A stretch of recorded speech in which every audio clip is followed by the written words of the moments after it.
Kofi, a struggling 25-year-old mechanic from Lagos, was drowning in debt when he met Mama Aduni at the market.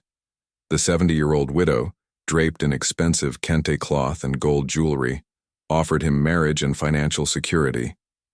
Desperate, and, with loan sharks breathing down his neck, Kofi agreed. 3 days after their wedding, chaos erupted. Kofi discovered Mama Aduni sneaking out at midnight, not to some elderly gathering, but to an underground nightclub she owned. The frail grandmother act was a facade. She was the ruthless queen of Lagos's most notorious gambling ring, laundering millions through a network of street vendors and taxi drivers. But the revelations were just beginning. His childhood friend, Tunde, burst through their door screaming that Mama Aduni was his actual grandmother, the one who'd abandoned his family years ago after stealing their land inheritance.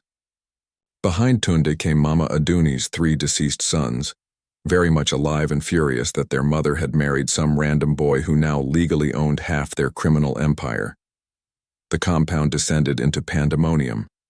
Neighbors gathered as pots flew, accusations exploded, and Mama Aduni, suddenly spry as a teenager, wielded a machete while screaming that she'd buried 2 husbands before and wouldn't hesitate to make it 3. In the ultimate twist, the police, sirens weren't coming for the domestic violence. They were coming for Kofi. Mama Aduni had married him specifically to frame him for her money laundering operation. The love-struck old woman had orchestrated everything, including planting evidence in his workshop.